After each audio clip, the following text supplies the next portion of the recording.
नमस्कार, झारखंड समाचार में आप सबका स्वागत है। आइए जानते हैं झारखंड की तमाम छोटी बड़ी खबरों को। इससे पहले चैनल को सब्सक्राइब नहीं किया है तो प्लीज चैनल को सब्सक्राइब कर बेल आइकन को प्रेस कर दीजिए ताकि खबरों का अपडेट आपको मिलता रहे। 1932 का खतियान, सरकार पर लगातार हमलावर रहे लोबिन हेम्ब्रेम, गुरुजी और हेमंत सोरेन के धोएंगे पांव। बता दें कि कैबिनेट द्वारा 1932 के खतियान के आधार पर स्थानीय व नियोजन नीति बनाने का प्रस्ताव पास करने के बाद कहीं खुशी कहीं गम की स्थिति है।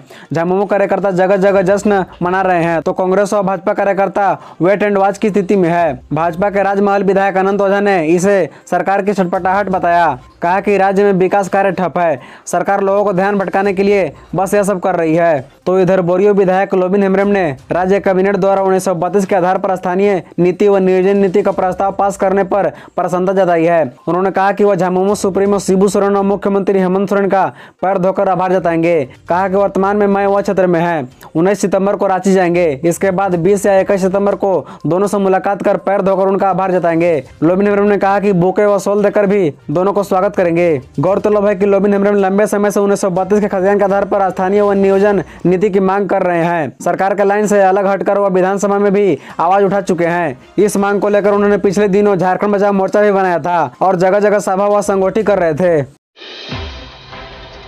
झारखंड की वर्तमान राजनीतिक स्थिति पर सीएम हेमंत सोरेन ने गवर्नर को लिखा पत्र, बीजेपी की भूमिका पर उठाया सवाल। कहा, भ्रम की स्थिति को दूर करें। बता दें कि पिछले 3 हफ्ते से अपनी सदस्यता को लेकर बने संशय के बीच मुख्यमंत्री हेमंत सोरेन ने कल गवर्नर से मुलाकात की। इस मीटिंग में उन्होंने इलेक्शन कमीशन के मंतव्य की कॉपी की मांग करते हुए एक पत्र सौंपा। अपने पत्र में उन्होंने गवर्नर से कहा कि फरवरी 2022 से बीजेपी द्वारा यह भूमिका रची जा रही है कि उनके द्वारा खनन पट्टा लिए जाने के आधार पर उन्हें विधानसभा की सदस्यता से अयोग्य ठहरा दिया जाएगा।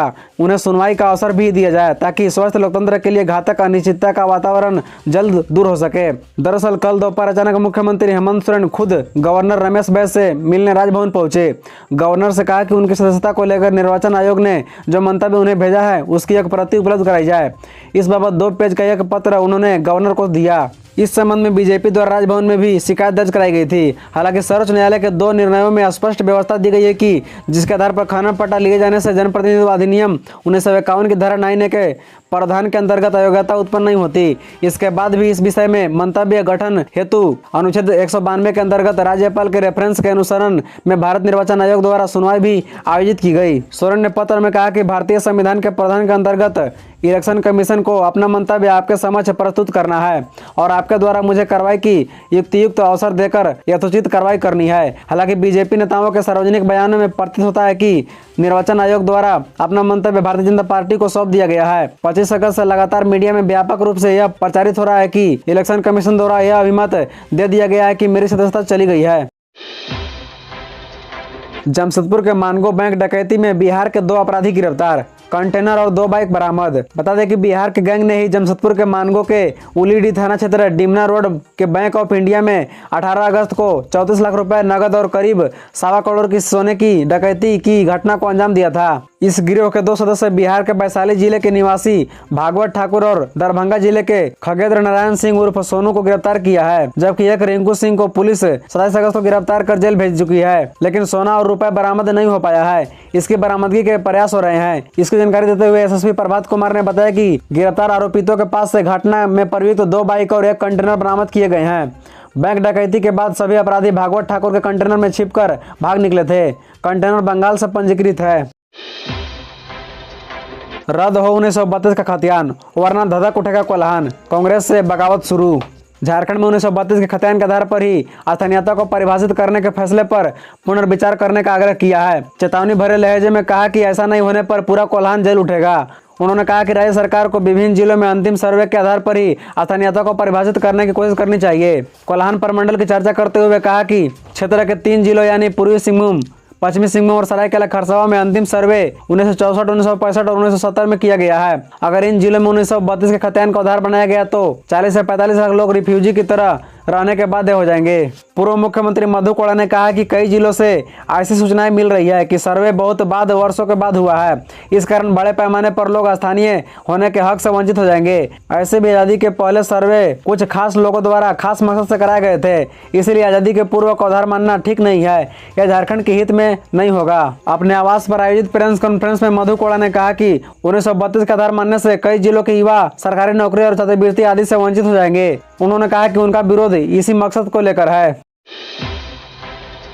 सीएम हेमंत सोरेन ने नवनियुक्त टीचर्स को दी बधाई। कहा शिक्षा के बेहतरी के लिए दे अहम योगदान। बता दें कि झारखंड की राजधानी रांची के मुख्यमंत्री आवास परिसर में नवनियुक्त माध्यमिक शिक्षक 2019 बैच की ओर से आभार कार्यक्रम का आयोजन हुआ। इस मौके पर सीएम हेमंत सोरेन ने कहा कि राज्य का मुखिया होने के नाते हम को राज्य को बेहतर दिशा देने का काम कर रहे हैं। वहीं व्यवस्था को वर्षों से चली आ रही खामियां को दूर करने का प्रयास भी लगातार जारी है। पूर्व सरकारों की गलत नीतियों का खामियाजा राज्यवासियों को भुगतना पड़ रहा है। उन्हें इस वजह से लंबा संघर्ष करना पड़ा, लेकिन हमारी सरकार अब सिस्टम को सुव्यवस्थित कर रही है ताकि सबकी समस्याओं का समाधान निकल सके। नवनियुक्त शिक्षकों को बधाई देते हुए सीएम हेमंत सोरेन ने कहा कि हमारी सरकार ने शिक्षा के क्षेत्र में आगे ले जाने का जो लक्ष्य रखा, उसकी अहम कड़ी के रूप में आप अहम योगदान देंगे। नवनियुक्त माध्यमिक शिक्षकों को कहा कि नियुक्ति प्रक्रिया पूरी होने के बाद भी आप परेशान रहें। आपका मामला सर्वोच्च न्यायालय तक चला गया। आप लगातार संघर्ष करते रहें। आपकी परेशानियों को देखकर मैं भी लगातार परेशान हूँ। ऐसे में आपकी समस्या का समाधान कैसे निकले, इसके लिए मैं हमेशा प्रयत्नशील रहा।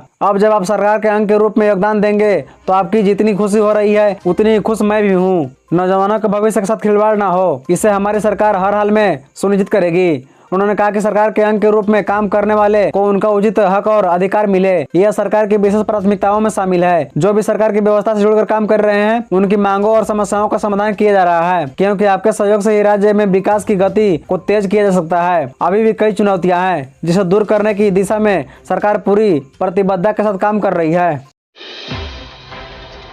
झारखंड के डीजीपी की पुलिस अफसरों को चेतावनी, तुरंत सुधर जाएं वरना खैर नहीं। बता दें कि बेवजह मामलों लटकाने वाले पुलिस अफसर चिन्हित किए जाएंगे। डीजीपी नीरज सिन्हा के आदेश के बाद सभी डीआईजी लंबित मामले के कारण अनुसंधान की प्रगति की जानकारी लेने में जुटे हुए हैं। बुधवार को रांची के एसएसपी किशोर कौशल ने पुंदाग के थानेदार अरविंद सिंह को इसलिए निलंबित कर दिया कि उन्होंने 1 साल तक ठगी के एक मामले में आवेदन को दबाए रखा। प्राथमिकी दर्ज नहीं करने, आवेदन दबाए रखने का यह कोई नई बात नहीं है। दूसरा मामला रांची के बरियादू थाने का है, जिसमें शिकायतकर्ता ने लोकायुक्त, एसएसपी व डीआईजी से लिखित शिकायत की है कि कोर्ट के दो आदेशों के बावजूद बरियादू थानेदार ने प्राथमिकी दर्ज नहीं की। मामले सेना के कब्जे वाली जमीन के अवैध तरीके से खरीद बिक्री से संबंधित है। हालांकि इस मामले में अभी कोई कार्रवाई नहीं हुई है। डीजीपी नीरज सिन्हा ने बुधवार को वीडियो कॉन्फ्रेंसिंग में मासिक अपराध समीक्षा बैठक में अनुसंधानकर्ताओं व संबंधित अधिकारियों को 2 टूक कह दिया कि बेवजह अनुसंधान लंबित रहा तो खैर नहीं है। डीजीपी ने डीआईजी को कहा कि वे कांडों को लंबित रहने की वजहों को पता करें। अगर वह अनुसंधानकर्ता की लापरवाही की वजह से लंबित हो तो अनुसंधानकर्ता के विरुद्ध कड़ी अनुशासनात्मक कार्रवाई करें। अगर तकनीकों कारणों से या बल की कमी से अनुसंधान लंबित है तो